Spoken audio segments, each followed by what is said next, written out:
Whole time I'm with him, I'm with my ex-girlfriend.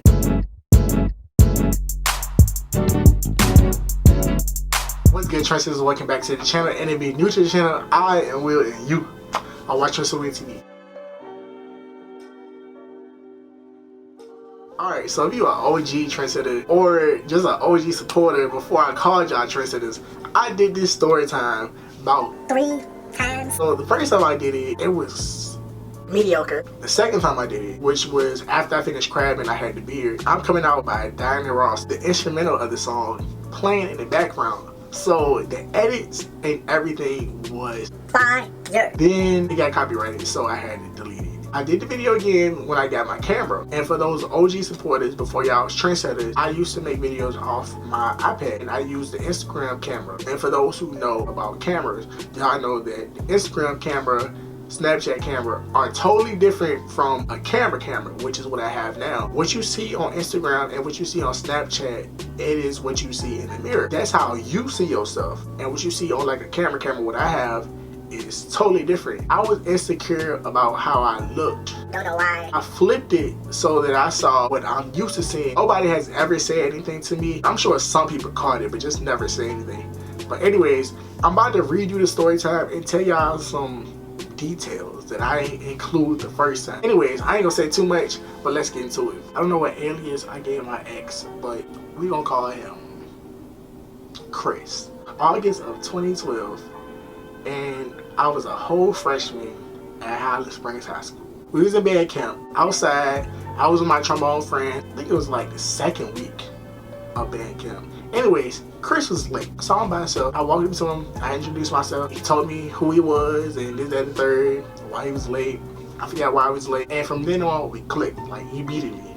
And that was my bro. That's still my bro to this day. Fast forward to sophomore year. It started to happen, but in a sense, it didn't. Like, it was just like something happened. We used to have these battle bands versus him, right? Because that's the rival school. After one of the battle bands, my sophomore year, he sat beside me on the bus and he touched my private part. I know that sounds childish, but I don't want to say any other word because I don't want the video to get demonetized. I ain't think nothing of it. I just like left it off. I don't think that he really meant to do it. So fast forward to junior year. So this is when everything started to happen. Before, he was like FaceTiming, texting on the phone, but junior year is when we was talking heavily, and the stuff that we used to talk about, it wasn't like what bros should be talking about, and we was talking more than bros should. Me personally I feel like friends should only speak but so much and about certain things, but our conversations gay while we having these conversations. Mind you, he was the first dude I've ever acted on. Before, I thought the dudes was attractive but never acted on it, and I had girlfriends, so I was straight. One day I asked him, I was like, do you like me? He told me, miss me with that gay shit, nigga, fuck out of here, fuck you mean. And I was like, why you bother me when you know you don't want me? It was confusing to me at the time. We kept talking more and more. I asked him again. He was like, yeah, I like you a little bit. Why? And I was like, I like you too. And from then on, I don't know what our date was, but we started talking and we got into a relationship. We didn't do anything inappropriate at all. We didn't kiss. We ain't do. All we just was like lay up on the bus after the game, and after conversations we would like lay up.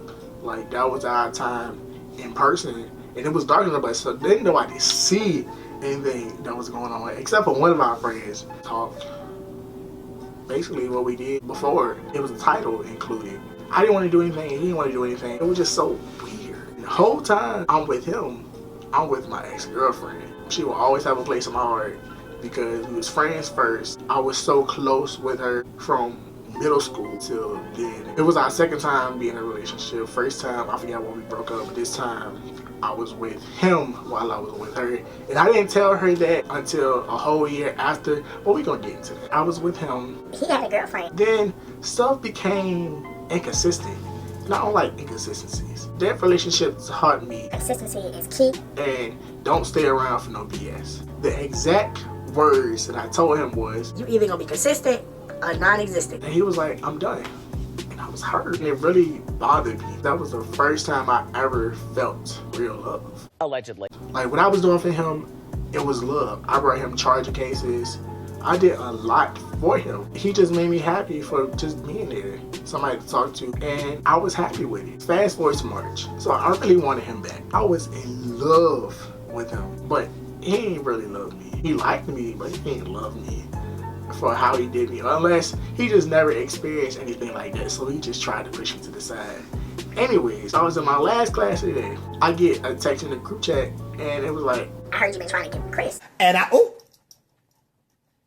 this boy is trying to out me. I was in shock. I'm still in shock. I'm reliving it in my brain as I tell y'all this. I know this boy is not trying to tell people that I was trying to get with him, ignoring everything that we had in the past. So I gotta do one of two things. I gotta deny it or tell people the real truth. So I sent screenshots of Everything I had. Gotcha, bitch. This situation also told me, Keep everything. Keep all the receipts to everything. I sent all the messages, pictures, Everything. when we was in a whole relationship. You tried to outbeat, make me look like I was in this by myself. I was really hurt. So I let people know the truth. He was mad at me. The audacity of him to be mad at me. All you had to do was either A, not say anything, or B, tell people the truth. But he had to open his mouth and tell people. I wasn't gonna tell nobody at all. It was good that he told people. It taught me to stand up for what I believe in, and it taught me I should not care about what people think about me. I didn't come out then. I was outed, basically, by him. So I told the truth, and so it outed both of us. So senior year, we started talking again, and this time it was weird. Like, we didn't really do nothing that we did the first time. Like, we talked, but we barely talked. I just have conversations, but it wasn't like the first time. I really felt that he cared about me. I really felt love and energy. But this time, he had A whole. another girlfriend. Later that year, the girlfriend tried to fight me. She felt like I wasn't obligated or I couldn't speak on what happened between me and my ex on My Snapchat. which I can. I'm grown, first of all. Second of all, that was my boyfriend before it was yours. She was mad. I was talking about how I brought him a charger case. I don't know how all that came about. So the next morning in the band room, if you in band, you know everybody was in the band room every morning. I'm just chilling like I usually do. And she has the audacity to be like, Well, you need to leave my boyfriend alone, keep his name out your mouth, and if you keep talking about him, I'm gonna fight you, and this, that, third. I can say what I want and do what I want because that was my boyfriend before it was yours. And so just chill.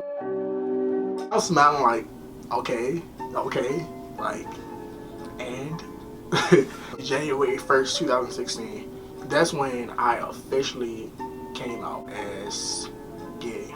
It wasn't hard. I was really happy. I did it on Snapchat. Then I like put it on Instagram. I felt relieved. Before we went on the spring trip, I was thinking to myself, how am I gonna tell my mom? Everybody in my family is very religious, very conservative. Like, my family lives in the 1970s, still to this day. So I knew she wasn't gonna take it the best. I just didn't know how she was gonna take it. The day I was gonna tell her, we was in the car coming from the band meeting. We was in a McDonald's drive-thru. Like it's about to go down. Turns down the music, looks at me, and she says, You don't like boys, do you? when I tell you all the feeling in my body left, I was so numb. I didn't know what to say. I didn't know what to do. So I told her after 10 seconds, I like boys and girls. she was hurt. I think she's still hurt to this day. I told her that I was bisexual because I didn't want to just say I was gay. Even though she looked at it as the same, I just felt like me saying I was bisexual was going to take some ease off of it. She was going off and she's like, this is a sin and this, that, and the third. I'm like, okay, you sin too. Don't judge me on how I sin. I was 18, I was reckless. I said everything I've always wanted to say when I was 18. Did everything that I wanted to do. Got tattoos and all that. From then on, she asked me all the time. You still like boys, and have you done anything? She's like, don't tell anybody. Have She you? just asked me all types of questions. I'm like, I don't feel comfortable with having those conversations with. After the spring trip, I came home and immediately I went and got my only guy can judge me tattoo right here.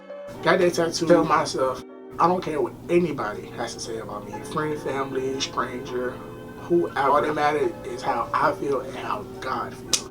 it felt like everything that happened in my 18 years, all my accomplishments and accolades didn't mean anything anymore. It just felt like, oh well, he just gave. Like I said, my family's very conservative, homophobic.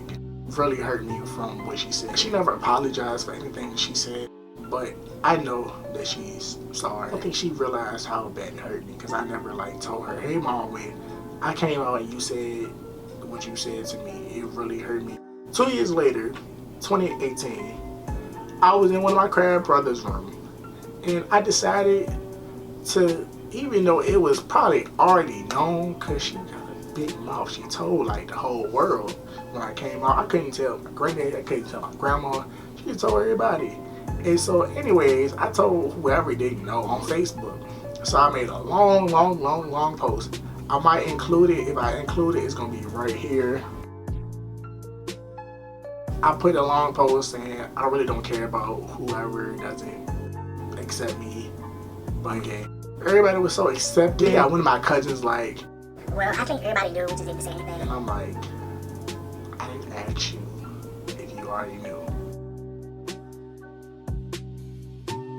Anyways, that was that. I hope that you enjoyed my coming out story. Like I said before, if you've seen it before, I'm sorry that you had to see it again. Living it was very traumatizing and emotional for me. Somebody that's gonna watch this video and be like, William, you inspired me to come out. and so that's why I do YouTube, part of the reasons, because I want to inspire people, I want to motivate people, I want to make people laugh, smile, all of that, and learn something.